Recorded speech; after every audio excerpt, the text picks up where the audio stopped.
Deus te abençoe, renovo da alma para a sua vida. Você é uma bênção, você é uma bênção. O que ele respondeu Jesus: se podes, tudo é possível ao que crer. Marcos 9:23. Porque para Deus não haverá impossíveis em todas as suas promessas. Lucas 1:37. Respondeu-lhe Jesus: se creres, verás a glória de Deus. Evangelho de João 11, verso 40. Sabemos que todas as coisas cooperam para o bem daqueles que amam a Deus, daqueles que são chamados segundo o seu propósito. Romanos 8, verso 28. Tudo posso naquele que me fortalece. Filipenses 4, versículo de número 13. Olha, Deus é bom. Deus é maravilhoso, Deus é misericordioso. Todos os dias tem demonstrado a sua compaixão, a sua benevolência e a sua bondade para com as nossas vidas.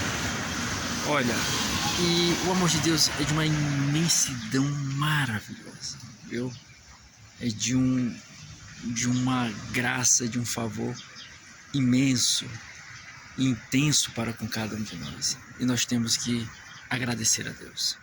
Nós temos que louvar ao Senhor por tudo aquilo que Ele fez, faz e continua a fazer em nossas vidas e em prol das nossas vidas. Olha aí, você observou no título aí, né? Apenas uma letra que aparentemente acaba diferenciando as duas palavras, mas que acaba tendo uma distância muito grande entre elas na vida fática e no próprio significado das palavras, do que cada uma expressa, né?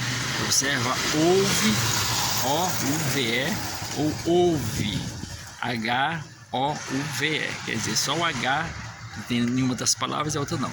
Então, para você entender, compreender, ouve, O-U-V-E, vem do verbo ouvir, de você escutar, de você ter observado algum ruído por meio da audição, ter captado algum som. Ouve, de ouvir. Já ouve com H vem de algo que aconteceu, ocorreu, existiu. Então a gente observa essa diferença aí. A gente observa essa diferença aí de ouve, do verbo ouvir, e ouve com H do verbo haver, verbo haver, né? Que no caso ouve do verbo ouvir, escutou, torna a repetir, né? Captou pela audição, algum ruído, algum som. E ouve com H de verbo haver, de ter acontecido, ocorrido, existido. Então isso me faz observar, tem muitas pessoas que ouvem algo que não ouve. Parece assim até confuso, né? A situação. A gente ouve, mas não ouve. Que conversa é essa? Sim, ela ouve, ela escutou, mas não ouve. Não aconteceu o que ela escutou.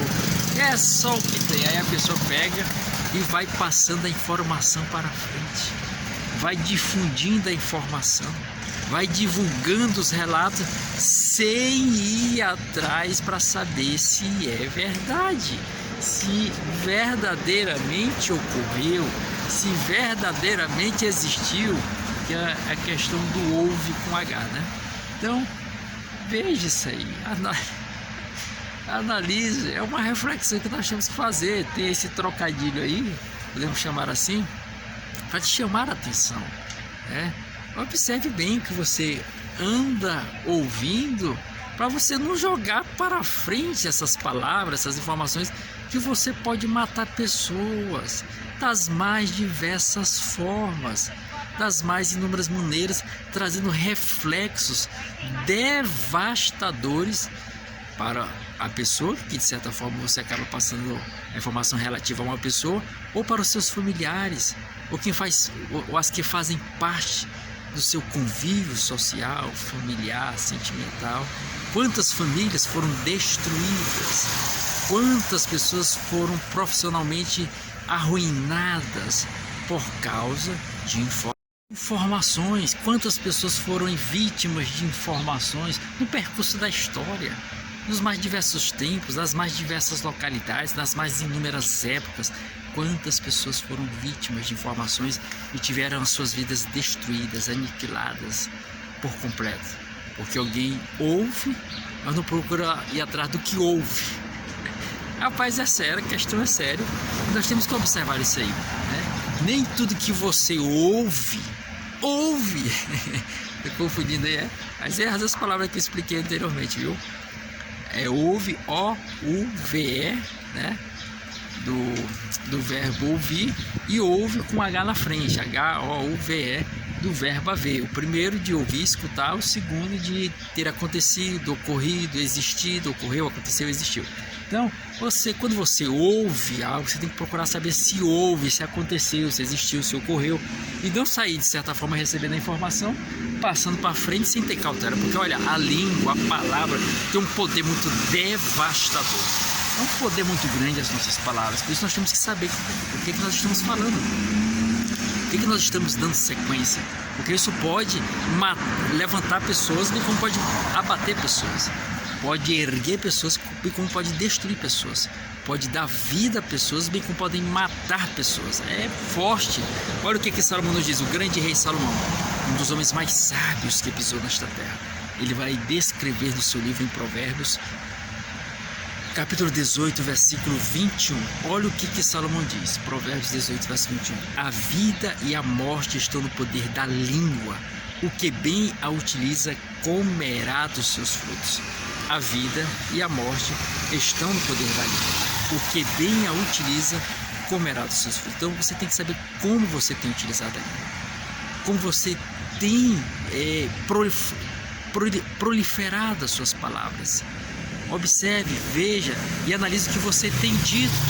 É um poder muito grande, então você tem que observar o que você está falando. Primeiro, o que você ouve, e depois ir atrás do que ouve, né? Se não cair atrás, então fique quieto, não fique espalhando, porque olha, é como as ondas do mar, tudo que você joga no mar retorna. E olha que as pessoas vão jogando lixo no mar, tal, vai acumulando. Quando o mar traz, rapaz, é muita coisa acumulada. Então você vai lançando certas palavras, certas situações, certas circunstâncias, o retorno vem. Já nos diz o grande Paulo lá em Gálatas 6, versículo 7. Olha, Gálatas 6, versículo 7. Deus não se deixa escarnecer. Tudo que o homem semear, plantar, isso ele vai ceifar, vai colher. Então, eu digo para cada um de nós temos que vigiar isso aí, todos nós, porque de vez em quando a gente acaba caindo nessa situação, pode cair, temos que evitar, temos que ter cautela, porque olha, as palavras, já nos diz Jesus em Mateus 12, versículo 37, porque pelas tuas palavras serás justificado e pelas tuas palavras serás condenado. Então, observe, veja, analise, antes de ficar aí divulgando certas situações sem saber se verdadeiramente ocorreu, existiu, se houve. Você ouve, mas saiba primeiro se houve, se ocorreu, se existiu. Isso me faz lembrar lá de José do Egito, né? Gênesis 39. Foi acusado pela esposa, ela queria se deitar com José, esposa de Potifar. José, capítulo 37 de Gênesis, capítulo 37, diz que José foi vendido pelos próprios irmãos para ser escravo. E para os ismaelitas. Os ismaelitas depois venderam para o Egito. Potifar, que era um egípcio, comprou José como escravo, colocou lá para trabalhar com ele. Ele desenvolveu um excelente trabalho do lado de fora da casa. Depois, Potifar via que tudo que ele colocava as mãos prosperava, trouxe ele para dentro de casa, administrar a casa, ser ali o administrador da casa. Mas um rapaz jovem, né, chamou a atenção da esposa de Potifar, que queria se deitar com ele, ter relações com ele. Ele evitou, ela zangou, né, partiu para cima dele, ele evitou, se esquivou, ela segurou nas vestes, segurou, ele correu, ela deixou as vestes nas mãos dela. Ela gritou para não ficar por baixo, depois começou a difundir mentiras, calúnias, difamações, né, situações erradas, mentirosas acerca de José sem ter ocorrido. Mentiu para os servos que estavam ali, que foram socorrê-la. Depois, quando o marido chegou, tornou a mentir. E o marido não procurou saber, né? Vai colocar na balança a palavra da esposa e a palavra do escravo. Claro que ele ficou com a palavra da esposa, mas acabou julgando e condenando injustamente ali José. Ouve, mas não procurou saber de forma verídica o que houve. Procurou entrar numa investigação, porque se ele fizesse assim, ele iria achar a verdade, mas não quis, né? Então, mas olha o que Deus aconteceu depois. Deus reverteu o mal em bênção, a maldição em bênção, né? José se tornou o grande governador de todo o Egito, estando acima do próprio Potifar, sim. E olha, observa como é que Deus levanta, né? Então, vamos ter cautela, vamos observar, cuidado com o que você fala. A Bíblia nos diz lá em Efésios 4, verso 29, não sai da vossa boca nenhuma palavra torpe, sim unicamente que for boa para edificação, conforme a necessidade, assim transmita graça aos que ouvem. Então, observe, veja, analise, ouve, mas procure saber o que houve. Então, escutou, ouviu, procure saber o que aconteceu, o que existiu, o que ocorreu. Então, Deus te abençoe. Te convido a se inscrever no canal Renovo da Alma, tem um botão embaixo de se inscrever. Clique em inscrever, logo em seguida clique no sino, depois clique na palavra todas. Assim você será avisado quando surgirem novos vídeos no canal. Entra no nosso canal, são mais de 15 mil vídeos que existem para abençoar a sua vida, com as mais diferentes mensagens, frases, palavras de oração. Me conta o nosso podcast aí no 37º episódio. Vai lá, confira, seja abençoado. Deus é contigo, leia a Bíblia e lembre-se, Jesus Cristo está voltando. Não demore-se. Prepare-te.